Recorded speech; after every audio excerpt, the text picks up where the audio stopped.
Assalamualaikum warahmatullahi wabarakatuh. Pancasila di hati, amalkan sehari-hari. Baik anak-anak, marilah kita mulai pembelajaran kita hari ini. Kita lanjutkan pada materi berikutnya dan simaklah sehingga dengan seksama perhatikan dengan baik-baik, putar videonya atau mungkin putar PPT-nya, dan kalau ada sesuatu yang kurang jelas nanti bisa kita tanyakan, kita tanya jawabkan. Untuk itu silahkan diperhatikan materi berikut ini. Assalamualaikum warahmatullahi wabarakatuh. Anak-anakku semuanya, marilah kita sekarang membahas materi kita tentang KD menganalisis nilai-nilai Pancasila dalam kerangka praktek penyelenggaraan negara. Untuk ini, coba kita simak tentang indikator pencapaian kompetensi. Untuk pertemuan pertama, kita harus mampu menganalisis pembagian kekuasaan negara Republik Indonesia. Nah, untuk membicarakan tentang pembagian kekuasaan negara Republik Indonesia, maka kita perlu untuk membicarakan terlebih dahulu tentang bagaimana konsep pembagian kekuasaan menurut para ahli negara pada masa dahulu. Kita coba lihat. Yang pertama, kekuasaan negara menurut John Locke. John Locke membagi kekuasaan negara itu menjadi 3. Yang pertama, kekuasaan legislatif. Di sana anak-anak untuk membantu saya beri gambar ini tentang gedung DPR MPR. Kemudian kekuasaan eksekutif. Kekuasaan eksekutif. Yaitu kekuasaan untuk melaksanakan undang-undang. Ya. Kalau kekuasaan legislatif masih hafal, ini materi kalian kelas 10. Materi kalian juga dibahas di kelas 9 dulu waktu SMP atau MTS.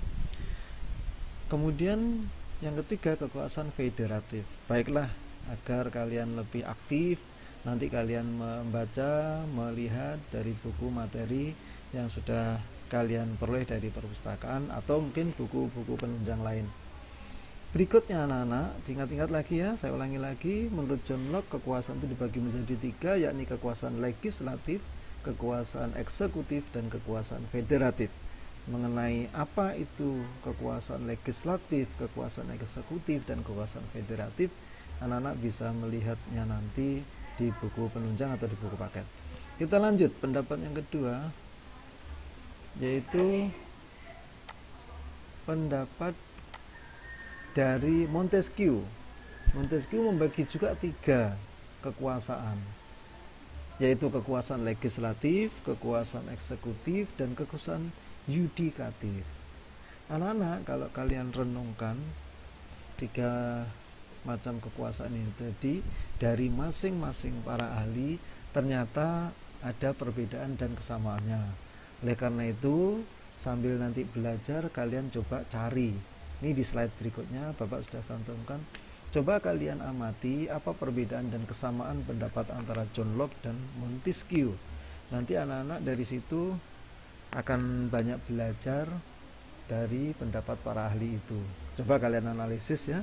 Kemudian setelah itu kalian bisa menuliskan nanti di menu chat dari e-learning yang kalian sudah siap dari sekolah.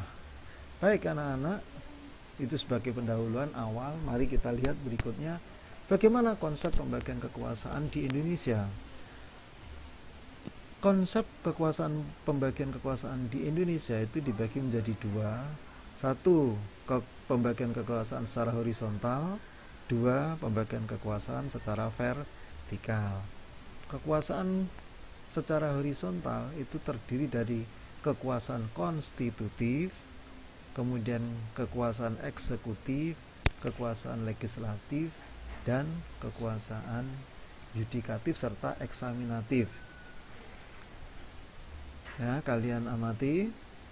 Sedangkan pembagian kekuasaan secara vertikal itu adalah kekuasaan pemerintahan pusat dan pemerintah daerah, dari pusat sampai ke daerah, yang meliputi pemerintah daerah provinsi maupun pemerintah daerah kabupaten atau kota.